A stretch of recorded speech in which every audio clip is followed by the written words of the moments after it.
You are listening to The Malliard Report, a live radio show that ventures into the mysteries of life, as well as the hot topics of the day, either political or business.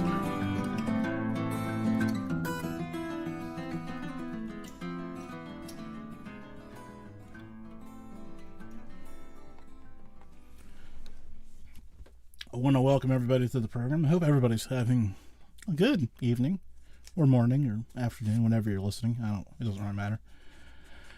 My guest tonight is Shawn Graham of Chasing the Truth. His lovely, I don't want to say lovely little show. It's doing fine. I don't want to sound disparaging, but Shawn, help me out here. How are you doing tonight? I'm doing all right. You're the only show I've been on today, so I guess I'm doing great. Or maybe I'm doing great. I'm not sure. Let's talk about, give me the, you know what I'm going to ask you here. Give me the promo for Chasing Truth, because I don't want to forget. Well, Chasing the Truth, you remember Dark Waters. He's been on your show a time or two. And we got hooked up about 4 years ago. Vis-a-vis, I used to do some, I guess you would call it shilling for you, and, kind of promote your stuff over on Twitter. And then he got wind of, hey, he can tell a story. Next thing I know, 3 times, I refused to do a podcast with him for twice, and the third time he said, hey, it's time to do a podcast. Well, when are we going to do it? And then something inside of me said, hey, there's nothing stopping you. You got all this stuff, go for it. And I think we're working on the 4th year of me doing this. I think you and I have known each other for a little over 5 years, or right at 5 years. Yeah, as I say, if you've been doing your own show for 4 years, it's at least 5, maybe 6 years. Where did time go? God, I don't know. Time for me it speeds by. It's an amazing. I've had so many arguments over. Well, Shawn, why did you allow this to go by? It's like, well, heck, that was just a second to me to go. Since my near-death experience, it's like. 1 second is like 1 hour, is like 1 day, is like a week, a month. Boom, it's gone. It's like trying to hold sand in, hourglass sand in your hand, and it slips through your fingers. And I always joke about, I'll be 90 before I know it. And here I am, 51. I'm halfway there. wait, let's clean this up. So, Chasing Truth, IamDarkWaters.com, Saturdays at 7 to 9 p.m. Central. I've got my own show on Wednesdays over on Chasing the Truth, Shawn G, and also on the Dark Waters Paranormal Radio app on both of them. Saturday nights I'm also carried by the Fringe.fm and all the parts and places that particular venue goes. And you obviously you're still enjoying it because you're still doing it. Yeah.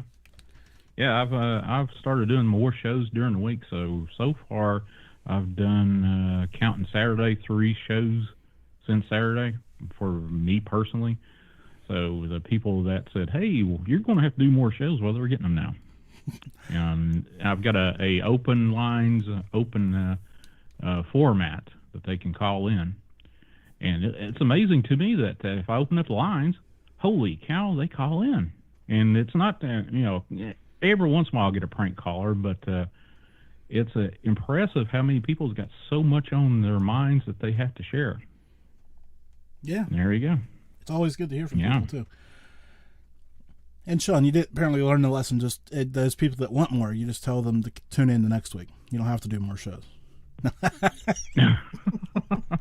Well, I've got a whole lot of time on my hands, so I've got to do something with it. Either, I don't want to burn the place down doing some sort of electrical experiment, which I was tempted to do that earlier before I got on here, so I rearranged some particular electronics in my place. But me and electricity doesn't come mix well. I'll create a spark or a fire. I was going to say, let's not be causing property damage. Let's find a better solution for that. So I guess if that means doing more shows, we'll settle for that. So, yeah. So how are you doing? First and foremost, I mean. Well, I'm doing great. Can't complain. As everybody knows, we have our lows and our highs, and I'm just right there in between. And I'd rather be on a high note versus a low note, so I'm right in between that. Well, so that's about all I can say about that. That's fair. I agree with that. It's better to be high, but it's, if you go too high, you get those lows to come with it. But so we were talking a little bit before the show, so everybody understands, because this question may seem like we're jumping into a conversation. Of course we are, because we just had a conversation. But I want to catch people up. I'm fascinated by this Dog Man trend. So it seems like he's building rapidly in the paranormal lexicon. Take me back to kind of what you know and when it started and all this other stuff, because it kind of, I don't want to say blindsided me, because it's been on my radar for a while, but how big it has gotten is definitely blindsided me. Well, from my perspective, I didn't know a damn thing about. I didn't mean to say damn, but I said damn anyway. I didn't know anything about Dog Man until about late 2016. And that's because of my association with Dark Waters and all his brand intel, which he's come on here and told his Dog Man stories and whatnot. Apparently, this has been a phenomenon for a long while, and I keep just being associated with Dark Waters. I keep getting calls and how could I say that? Calls and reports about Dog Man. And I've been running associated with a project called dogmancams.com, which has been around for a little over a year now. And it's interesting to see what these cameras are put out. This Dogman Cam project, which is spurred on by the need to see these things, have evidence for these things. Dogman, to circle back to tell you about what Dogman is, how I learned about it. 2016 was my initiation into it, and ever since then, it's like they won't let me talk about just about anything else, but I do. Dogman is two parts. One is it a experiment by the ABC companies of the world. Is it a genetic experiment, which you can go back to late last year or early this year. Senate knocked down a law to forego or make it illegal to do chimeras, meaning mix human embryos with other DNA specimens of any other animal group. They knocked that down.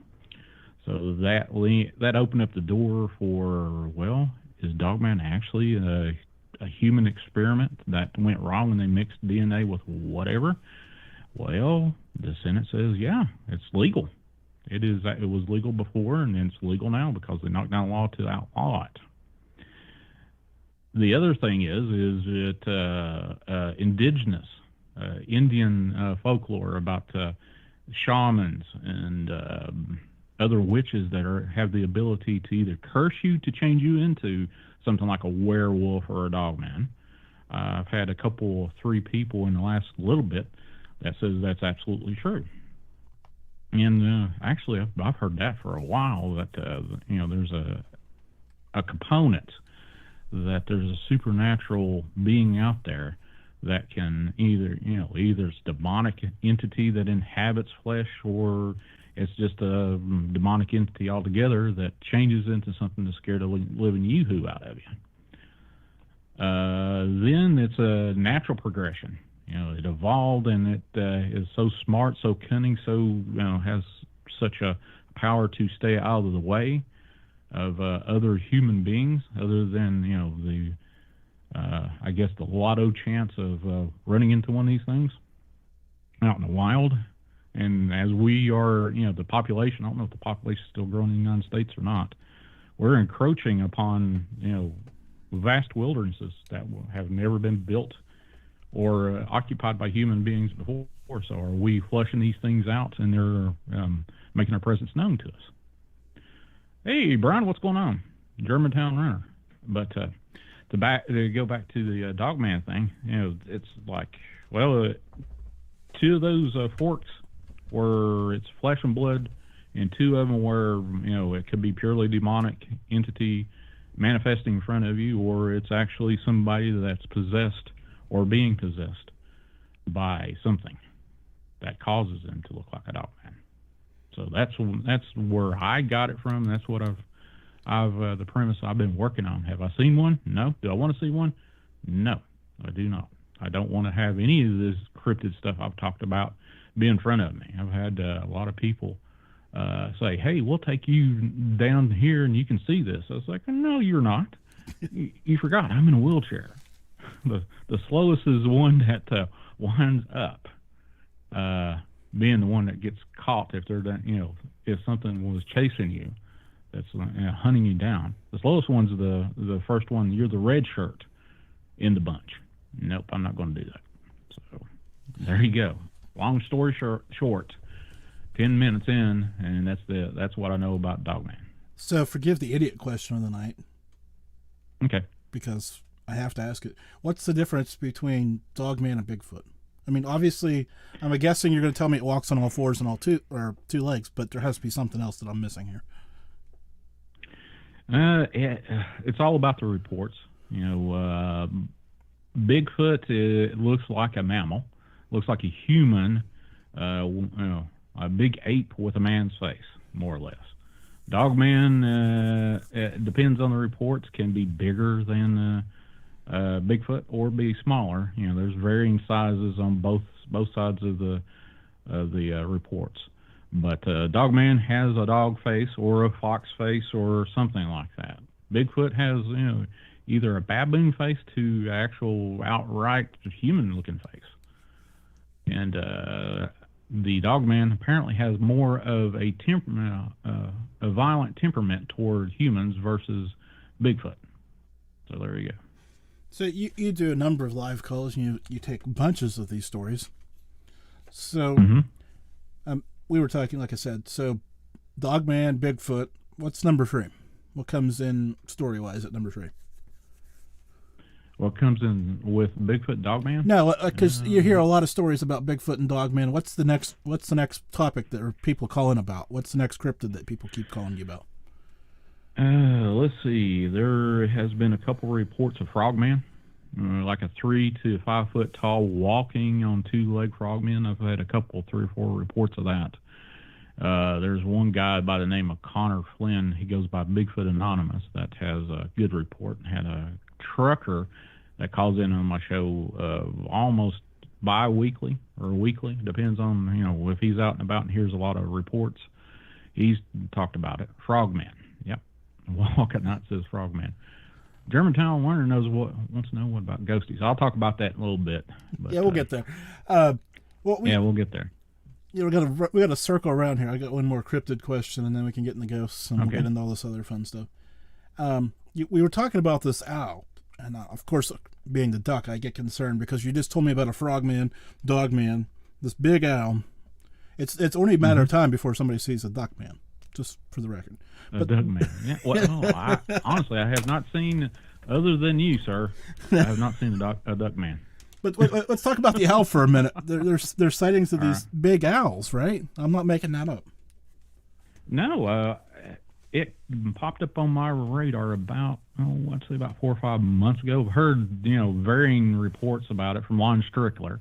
He actually was going to call that Mothman in Chicago Owlman before Owlman or Mothman, actually the moniker took over, and he said, "Okay, Mothman." But since then, I've had several reports over the last 3 or 4 months about Owlman. From varying degrees, again, from truckers calling in. I saw this owl that had 5 foot, 6 foot body length, not the wingspan, body length. And then had a guy that was a part of the Shawnee tribe, and he disassociated himself with it, and he grew up in the Shawnee tribe. And one of his dad was being groomed to be a shaman, but a dark shaman, black magic shaman, and his dad refused that. But apparently his uncle picked that up and got trained as a black dark shaman, and wound up he could change shapeshift into owls and dogmen. Actually, there was a report during that particular interview I did with this guy that his uncle got mad at his dad for some sort of investment with cattle that fell through, and his uncle got so mad that his face actually turned into a dog. But back to Owlman, these shaman around the area in that tribal region. It didn't have to be with Shawnee. There was like 3 or 4 other tribes in there, and the shaman all stuck together. They kind of bridged the gap of which tribal association you had.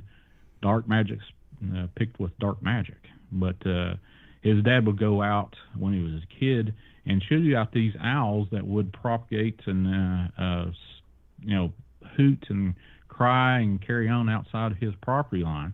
He'd shoot at him, and he said he saw his dad shoot an owl with a gun. The owl fell down and then flew off. He said the gun should have shot a hole through him. But this guy said that this owl hit the ground, got up, and then flew off. A few days later, there was this local tribes member that was renowned as a shaman, wound up in ER with a belly wound, gunshot wound. And he equates that was the owl. He shapeshifted into an owl outside of his premises, or outside of his house in a tree. And I don't know why, other than they were just saying, hey, I want to... Brian Bowden. Wow. Yeah, I saw that earlier today. But, Owl Man is, by and large, what I've been hearing here lately outside of what Dog Man is. You can pop in Dog Man, and you'll see a ton of Dog Man in the search bar, and you're like, oh, wow. Owl Man is kind of getting up there, from my perspective. But, that's the story I'm going to give you. And the noted Germantown runner has a good question here for you that kind of pops up right at the right time, right moment. Asking about the wood booger. The wood booger? Well, the last fair good sighting that's close to me is over next to Whitesburg, Kentucky. And that's about maybe 75 miles west of me, give or take, as the owl flies. But there's this gentleman that he had, or still has, a big piece of land over there in the Kentucky mountains over there, in Appalachian Mountains. And he used to go on his land and do some research. Well, I saw on a live stream, well, he's done several live streams, but he posted a video of him going out there on his property and hunting for these Bigfoot. And he wound up getting hit square in the back by a rock while he's hunting for these Bigfoot on his land. And I actually saw a video, or reseen a video earlier today where he's in his backyard, and you can hear these ungodly, deep roaring screams in his backyard up in the mountains from his place. So that would be the most credible place that I've heard here lately of Bigfoot. Now, Dog Man, there was a report 15 miles away from me on Highway 58 outside of a place called Pound, Virginia. And I didn't find out about that until I talked to Denver Michaels. He's an author and a cryptid researcher, and I read his book and had him on my show. And he talked about that in his book, and I was like, wow, that's right there next to me. I've heard of Bigfoot all my life. Boogers, wood boogers, but we don't call them wood boogers here. They didn't start using wood boogers until Bigfoot research from whatever his name is, Money Hunter, Chris Moneymaker. What his name is. Chris Moneymaker. Moneymaker, yeah, that's it. Until his group came down here and did their little story down there, then wood booger took hold. But since I've been up as a little boy, I heard my grandmother say, get in here before the booger gets you. And I never really knew what she was talking about, other than I didn't want to meet one until my late teens, and I figured out what booger meant.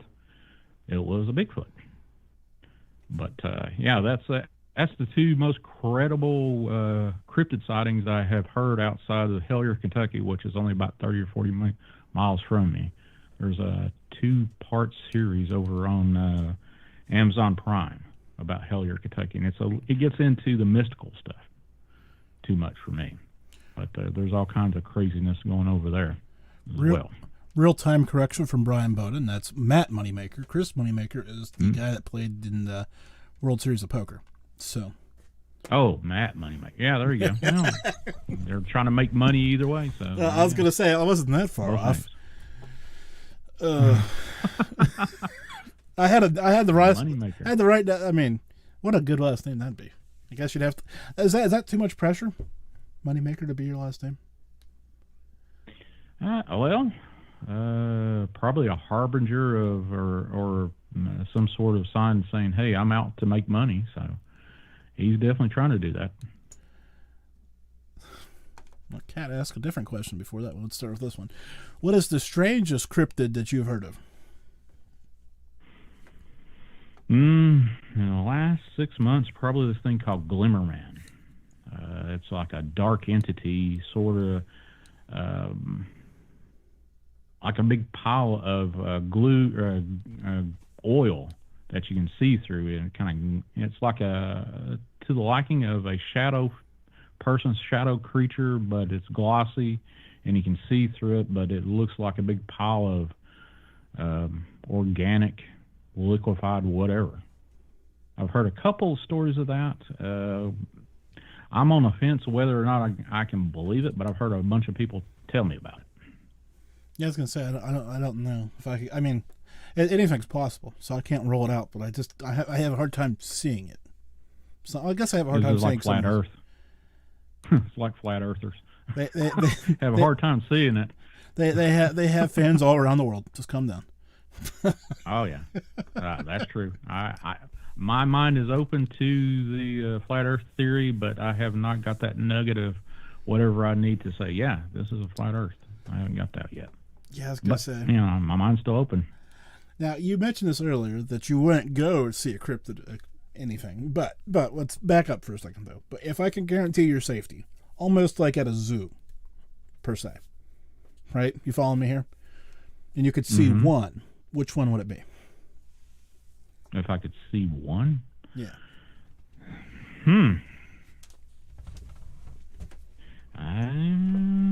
Probably an elf.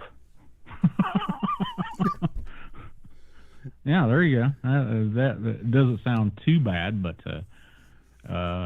probably elf or something like that. Something small and not very imposing. But I told you we're at a zoo. Come on now. You can see anything. And you're going, elf? I know. Well, if I could see anything, yeah, that'd probably be it. Just to say, yeah, I've seen an elf. But no, Bigfoot, no, I don't want to see a Bigfoot. I've heard too many people that I absolutely trust, and their descriptions to me is like, no, I don't want to see those. Dog Man, I've heard the descriptions of them. I don't want to be between them and a row of bars that they could easily bend on both ends. I don't see how you could justify safety on that, but that's just me. Okay, so this is the traditional paranormal question. You've been around long enough to know that I love to ask this. Okay, so all these creatures you're talking about have this bad negative connotation, right? Where are the good creatures? Where are the good creatures? Yeah. I don't know, actually. It depends on who you talk to and what their mood is at the same time. Fairies have a good and bad. Bigfoot have good and bad association with them. Dogmen, I have not heard but one or two stories that even say that they're tameable to a certain degree, and they just have a disposition that they would rip through you before anything else. So other than that, everything except for a Dogman, I think. Well, you mentioned elves and you said fairies, so my mind's going, okay, but we've got creatures that are under a couple feet tall, right? Yeah. Both of them. By any measure, we're talking small creatures. And Bigfoot and Dogman are of proportionate size. We need a good big creature. So maybe that's what Duckman is. Maybe that's what Duckman is. I guess the closest thing you're going to be able to get to that would be a good big creature would probably be some Bigfoot that is over in this general area, not over on the West Coast, because apparently their disposition is similar to what Dogman is. They don't give a shit about. Oh, excuse my language. Don't give a crap about it. That seems so anti-West Coast, though, right? Because they're supposed to be laid back and chill.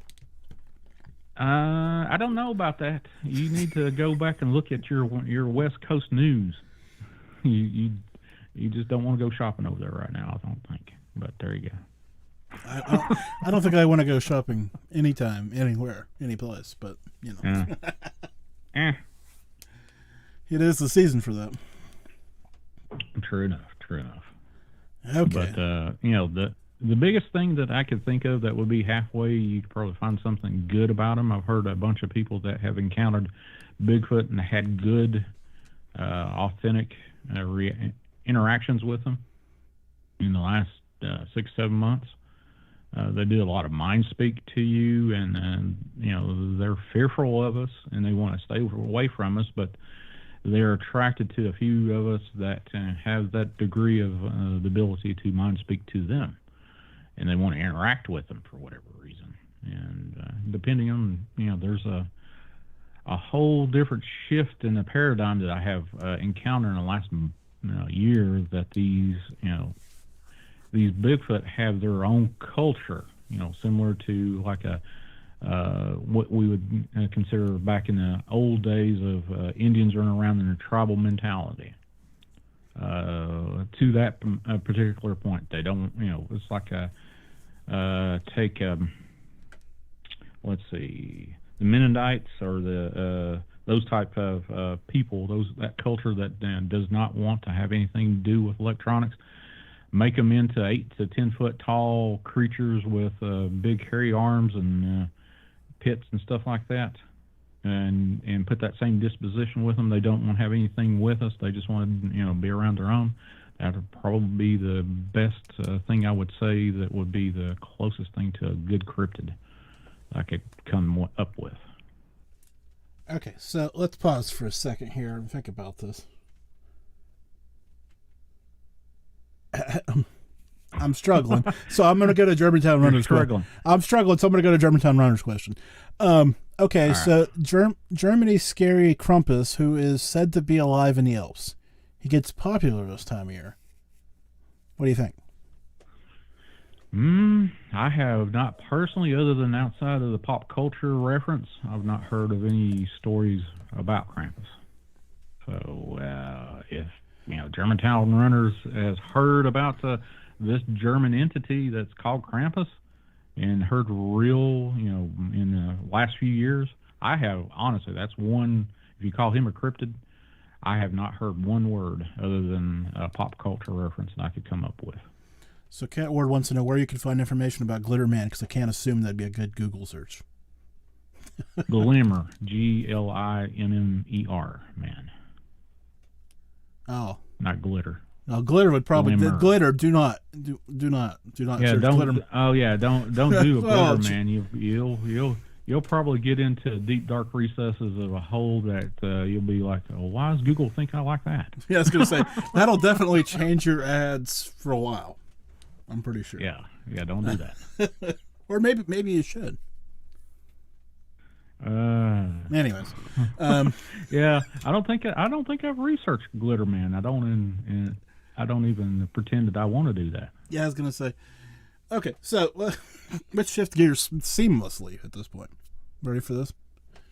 Let's take me back, because I know you had a traumatic event and a near-death experience and all that stuff. I don't know how far you want to get into any of that, but I'm just going to open the door to you and let you go on that. Oh, the near-death experience. Well, 6 years ago, on the 17th of this month, I wound up in the ER after a car accident that was my fault. Without a doubt, it was my fault. Luckily, I was the one that got the broadside of that sword, and I lost my left leg.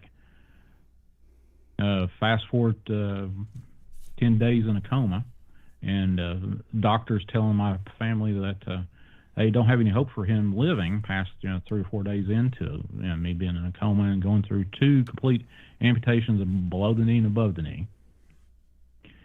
I wound up being in the ER on a stretcher, and a doctor colleague of mine that I'd known for a good 8 or 9 years said, Shawn, you've got a 30 to 40% chance of surviving the surgery alone, not being able to survive afterwards. I mean, just surviving the surgery. At that time, my leg looked like it was Freddy Krueger had gotten a hold of it and then some. And at that point, I got faced with the instant reality that, hey, Shawn, this is it. This is the point where everybody dreads in their life. I'm going to die. And I got that point. And I said, well, okay, God, I did the whole thing. My brother was there, and my sister was there. And I said my piece to them and asked for forgiveness, and I did the sinner's prayer and asked for forgiveness from God. And the doctor said, hey, I pushed a lot of drugs on you. You're going to feel real sleepy, and then we'll take you back to do the OR thing with you. And next thing I know, after all that, I slipped off into darkness, and I stayed there for, eternity, I guess. And then again, it was just a second. I would wake up and, I guess, in the darkness and see what I thought were one eye, but it was not anything. This is kind of a strange. I don't know. Should I? Yeah, why not? I only got about 30 more minutes. Let's go down this strange. Let's go down this strange track of this thing. So I screaming and hollering in this darkness, and the first thing I see that I could say, hey, I saw something, was this eye opens up in front of me. But it wasn't a human eye. It was a reptilian eye. And it closes. And it opens it up again, and another one off in the distance opens up. And then one closes and the other one closes, and I'm in darkness forever and a day. And then it opens up again, and another one opens up again. And until I am, fast forward, I'm completely surrounded by these eyes closing and opening and all this other stuff. And then I hear this voice in my head, Shawn, why did you do this? And I'm thinking, at that point, I've already surmised that, hey, this might be my transition over to death. Maybe this is my life review. How would this voice know that I was doing this particular event? And went through this whole question and answer session for, I couldn't tell you how long, until the very point was, I was a little kid in this little coal camp when I was like 4 or 5 years old, maybe 4.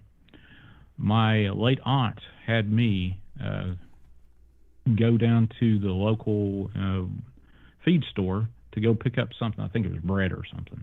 And I hadn't remembered this. Couldn't tell you the last time I thought about that up until that point I got asked about it. I was walking down the railroad track to this feed store, and I got asked about, why did you pick up that Coca-Cola bottle cap off the train track? Looked down at it was like I was transported back to that point, and I was a 4 or 5 year old kid. And I thought, what in the hell are they asking me about something I did when I was 4 or 5 years old? Why did I pick up a bottle cap at the age 4? So I lost it, and I said, is this what the afterlife is all about? And then I started cussing like a sailor. And then I proclaimed, dear God, if this is the end of it, please take me on. And then all of a sudden, all the eyes around me closed, except for 2 sets of eyes. And it was off in the distance, and those eyes were connected to this reptilian creature, floating in front of what I now think of as a opal about the size of a big mansion door.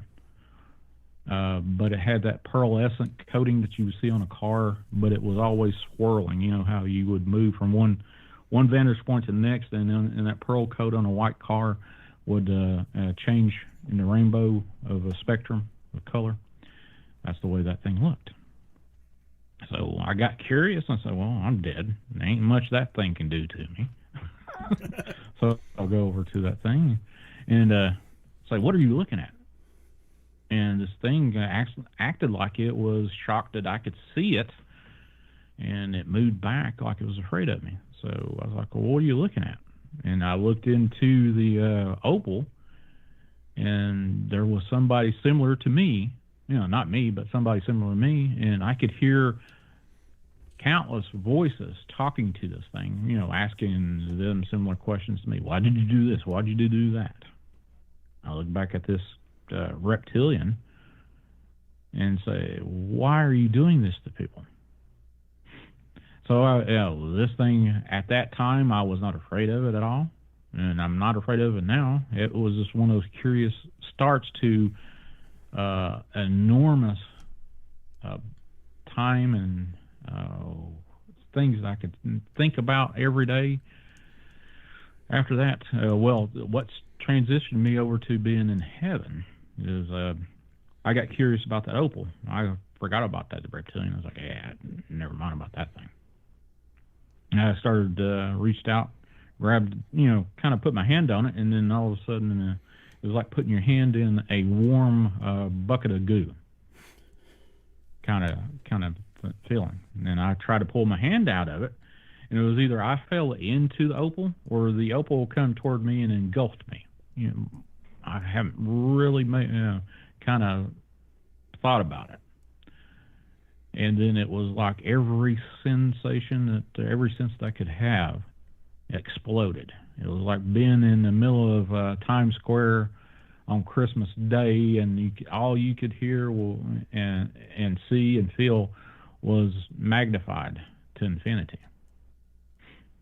And I remember, kind of being in a fetal position, and then all of a sudden it was like I got used to it, used to all of that sensation, bombardment of intense sensations, I guess, for lack of a better word. And then things started to become clearer, and it was like my senses exploded. I was everywhere at once and nowhere at once.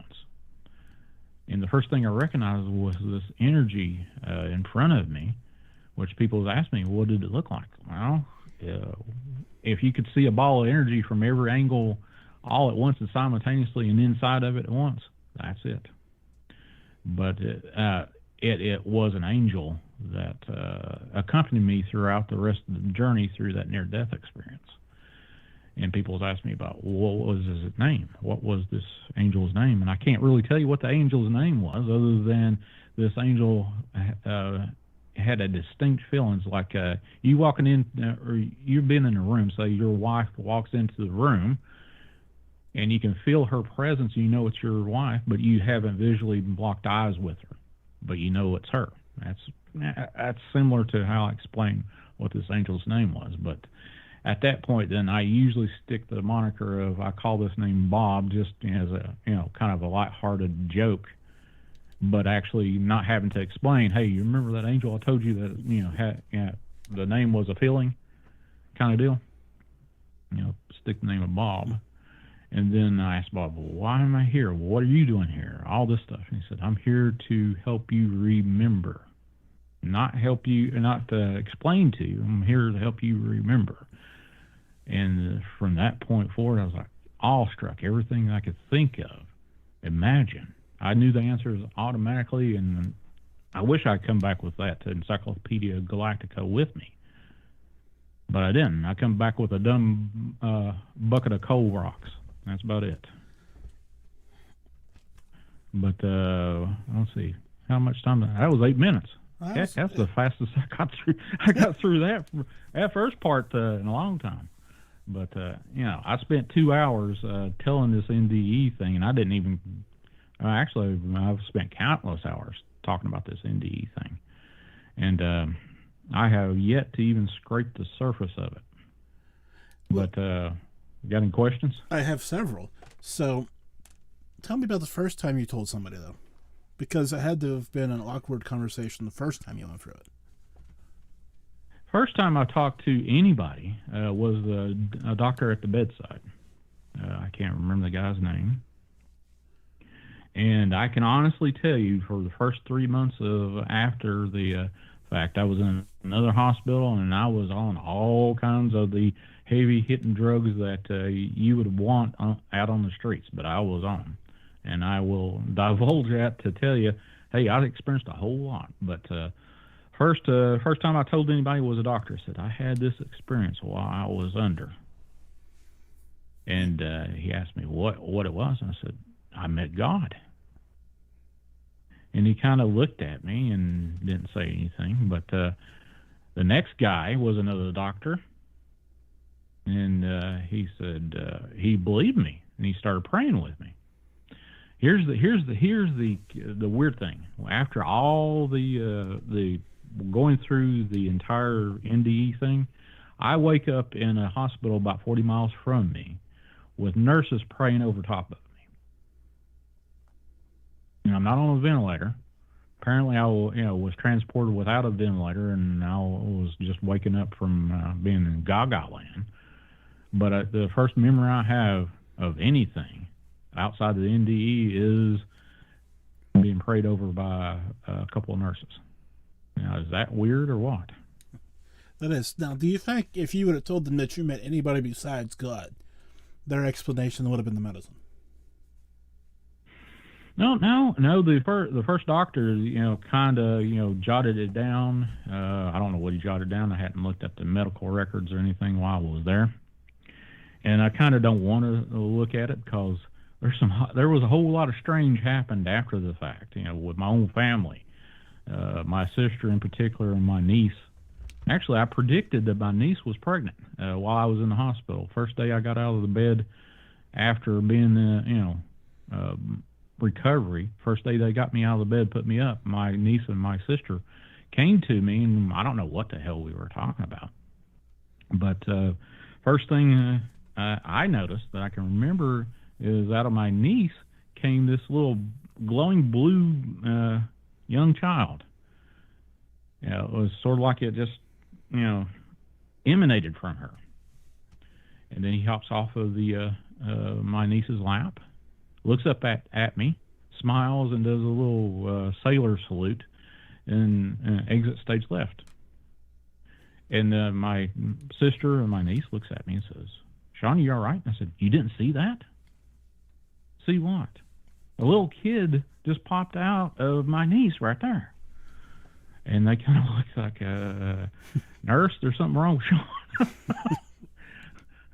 Well, at that time, my niece did not know she was pregnant.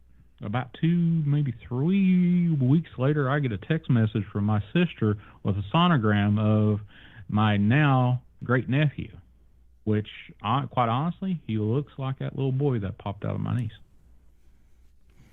So how that, I don't know how that happened, but that's my story. I'm sticking to it.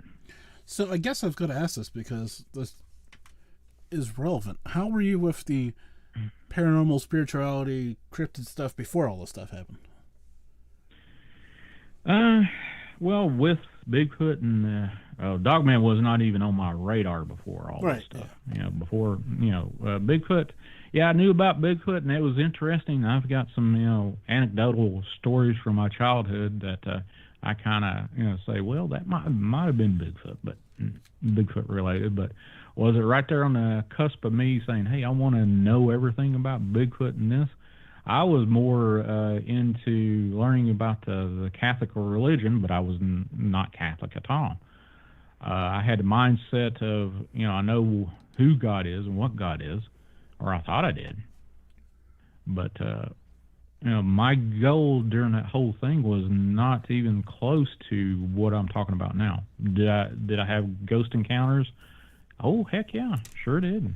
Had plenty of people come to me while I'm doing sleep studies or as a respiratory therapist mode of working, saying, hey, I saw this, or there have been several people over the course of my career as a respiratory therapist, as they're transitioning to death, dying, they would see unseen people and start talking to them like they're coming to, kind of take them on. And they were all happy. I saw several people that was almost comatose wake up for a few hours and, were able to converse, but they would start talking to people that weren't there. And then they transition and then pass away. At first I thought, well, why in the heck am I seeing this? And then now I look back on it, and it was like a gift. I saw that, and I look at it as a gift, a blessing, that I was able to spend the last few moments with somebody before they passed. But if I had any kind of real interest, it would be in the ghost thing and ghost hospital stuff. I saw all kinds of shadow figures while I was working in the hospital. So, Actually, I think I tried to call in to Art Bell when he was part of the Sirius radio family. He had Spooky Matters or something like that, and I sent in a 2-paragraph thing to outline an encounter with a shadow figure in the ICU room. And I got a call from, I think it was a California number, late one night when this Spooky Matters was on, but I worked like 12 or 14 hours that day, and I passed out when I got home. And missed that call, unfortunately. So but, I guess that's a long, short answer of that. Yeah, well, hold on. I've got a loaded question, but I got a story first. So you're respiratory first. But so before we get in the ghost, everybody, just give me 45 seconds of Shawn's time because he'll get a kick out of this. A couple years ago, I went to get a sleep study done because I now have a CPAP, so you know how I have sleep, right? And in order to qualify for the CPAP, you have to have so many events within a certain window of time for insurance to pay for it, right? Mm-hmm. And I'm right at that, I'm 10 away in that first 45 minutes of the 3-hour window, right? Mm-hmm. The respiratory therapist is comfortably sure she's going to be waking me up before midnight and sending me home, right? So she starts. I don't know why, but okay. Well, she starts, making all the notes and getting ready. In that next 2.5 hours, I don't have any events. I was 10 short of the number, right? And then at the 3.5 hour mark, I start continuing to have them, but I never have enough in the window that would qualify me. And she's like, "You're the closest person I've had, but we have to come back and do it again." She's like, "You have a bunch together, and then you stop for a while. And then you have a bunch together." So did you stay for the? How long did you stay there? I stayed there that whole first night, the whole first night, and the whole second night. Well, I would have berated my employees if they woke somebody up at 3 hours and said, "Okay, go home," just because. I'm like, why would you want to wake somebody up after 3 hours and say, "Okay, we got enough, go home"? I don't think I mean, whatever. If that would have been done, that would tick me off. But I don't much. I'm more conflicted now that I'm telling you the story. Would I have been more ticked off after waking up 3 hours and been done, or having to come back for the second night? I'm not sure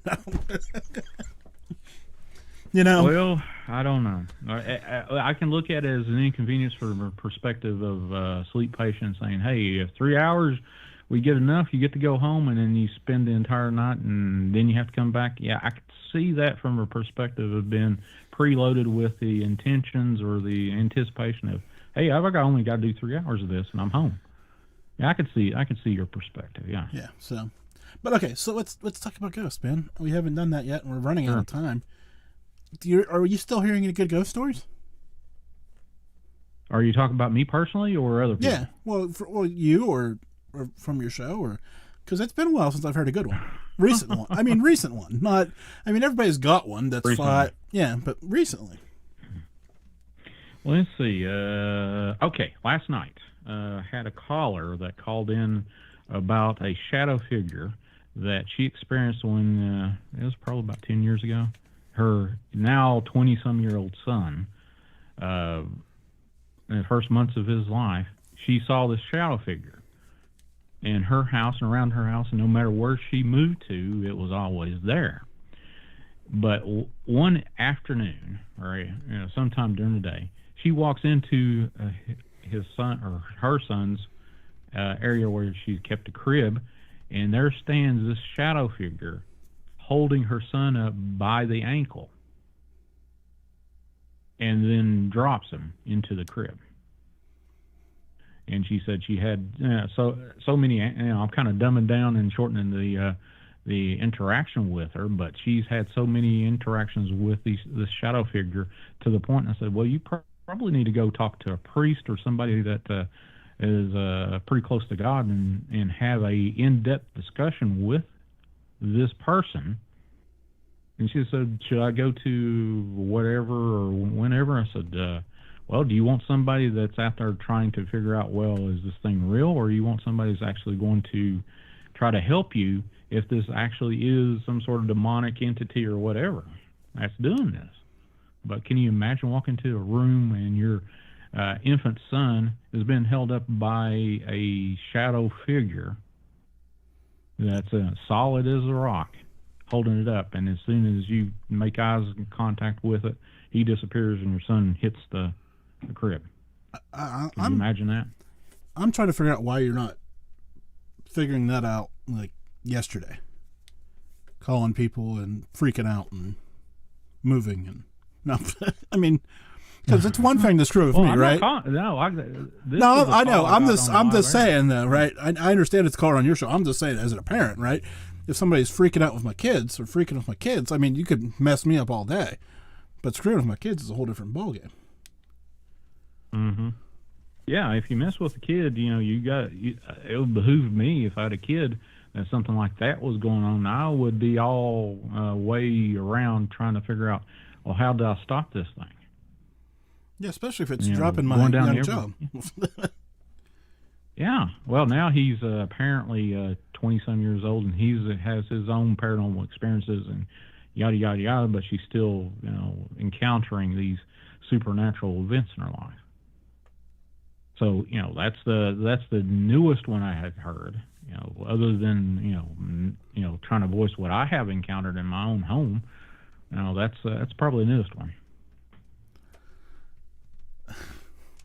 Cause see, I haven't had any good. I haven't had any good ones lately. So I don't know. Well, do you still do that paranormal investigation stuff, or have you kind of laid that to the side for a little bit? It's been down for a while now. I mean, I haven't done any. So, but that's probably, it's not the worst thing in the world. I mean, sitting in the dark for hours and then listening to it for weeks is time consuming. Yeah, from a 4 or 5 hour investigation, and you go on over every inch and second of whatever recorded media you've got. Yeah, that could be mind numbing for sure. Yeah. So, Germantown Runner wants to know if we're in the midst of the quote official unquote disclosure of existence of ETs. I think for whatever reason it's a political football for the politicians saying, hey, we're going to do this to get the those fringe votes, kind of make it hey, I've got a little bit more voters behind me than usual. I don't think from a standpoint of politicians saying, hey, we're going to tell you that these UFOs are out there. If we have disclosure, I think it's on the behalf of the actual UFO occupants to disclose that to us without a doubt. But, what was that 16-page document that Congress released from the archives and saying, hey, this is what we know from the FBI point of view, which is a big nothing. They added, what was it? What, another weather balloon or a balloon falling was the only confirmational piece of evidence that they could come up with, other than I think like a half a dozen more. We don't know what it was. Well, my question is, we were supposed to get Kennedy documents. Was that 2 years ago? And we still can't get them. And that we swear up and down that was one guy, right? Acted alone. Oh yeah. Right. That's the official story. Yeah, the But we can't get all the documents. Yeah, the babushka lady is supposedly a well-known figure now. Somebody actually knows who she is, and they've got the evidence of that camera that she was using. That she was like feet away from when Kennedy got shot in the head. So I don't know where that evidence is. I don't know, and it's funny because as we were talking about that, I see Germantown Runner was asking us about that. We real time beat Germantown Runner on something. Mark that on the calendar. Holy cow! Well, there you go. Every once in a while, every 4 or 5 years, that happens. Yeah, JFK is one of those fascinating things. I jump down that rabbit hole a little bit and then bounce back and say, well, there's nothing there other than we won't know. Whether whatever it was a combination of he was trying to put us back on the gold standard, or he pissed off the wrong person, or whatever. I think it's all above. That was the causal factor of him leaving the job. Yeah, being escorted out with a bullet. I think that's about it. Yeah, there's always more to that story that we just haven't figured out yet, and I don't know if we ever will. Like you said, sadly. No, how long has that been? That's going on 60 plus years now. something Yeah. like that. Yeah, 63. maybe in a century, your kids, children might hear some sort of news story. Hey, this is why JFK got assassinated. Maybe. We can hope, right? Yeah. But I believe we'll be long gone before that, and we'll already know that answer if that's what we want to know. I don't think that wasn't on my radar list of when I was over there in the near-death experience. Who shot JFK? No, I didn't. That didn't come to my mind at that time. Yes, and we got to give a shout out to the assassination of MLK, which is going to be a topic on this show in the coming weeks. Oh, so interesting. Yeah. Well, that's another JFK level kind of thing. It is, and I didn't realize that until I got my hands on this book, and now I'm kind of learning more because Kind of wonder. Starting to How wonder. many books you got so far over the course of the last 8 or 9 years you've been doing this? 10, and I'm looking at the shelf. 10. I've got 2.5 shelves full of books, so you do the math on that. From people from different authors. I've got 2 books and a coloring book in the post office that somebody in my last author that I interviewed just came in Saturday. So I haven't been to the post office to grab those yet. I guess that doesn't count the ones I've given away either, so that's probably more than that. God, because you get so many Your of favorite them. author? Okay, here's the thing. Favorite author you've ever interviewed? Favorite author I've ever interviewed? Well, Brad Meltzer. Brad Meltzer. I've heard of him, but the guy from Decoded on the History Channel. You've seen him. You know him. Probably. Sounds familiar, but I can't. If you've seen a picture of him, you know. Okay. Is that a cop-out? Well, Because heck, he's kind of... You've had so many cream de la cream guests on your show. I have, the best. I've had a few handful of good guests on my show, but nothing to the caliber you had so far. No, but you do the live calls, and you're enjoying that too. So there's the paradox, right? And that's why. Well, yeah.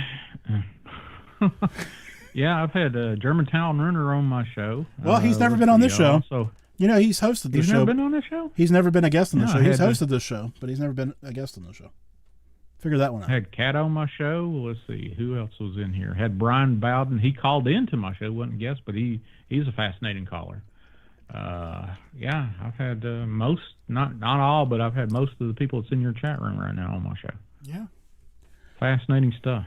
Fascinating stuff. It's one of those things when you chase the truth, you get some interesting people in your rear view mirror, and then right there in the front row of you, and you talk to them, you say, "Well, I didn't know you knew all that stuff." Yeah, every time I listen to your show, you're always racked with callers, so I don't feel the need to call in because you've got interesting people on the line, and so, which is good. Well, here's the what I have seen. When I start one of these open line call sessions, it takes about 20 minutes to maybe 40 minutes for the calls to come in. Then after that, 2 hours have passed, and you're like, well, do I want to keep on going? And then, all of a sudden, as soon as I recognize, hey, 2 hours are passed or 3 hours, and I've recognized that, okay, I usually call it last call for alcohol. This is your time to call in. So speaking of Sean, it's been good to talk to you, but I'm out of time. You're out of time? I'm out of time. Yeah, okay. Talk to you soon. Thank you for listening to this episode of the Malliard Report. Stay tuned for details on saving money at the Duck Pond Shop. I hope you enjoyed this report. Please subscribe so that you can join us again. And if you appreciate the show, leave us some stars or a review. For more notes from this show or other great shows, check out Malliard.com. A reminder, the views and opinions of this show are those of the host and guest and do not represent any sponsors, affiliates, or any other partners of the Malliard Report. Now for your money-saving tip. Promo code Malliard at checkout of duckpondshop.com, where you can get your t-shirt, coffee mug, and other great products. That's promo code Malliard at checkout, duckpondshop.com. Until next week, stay safe and keep quacking.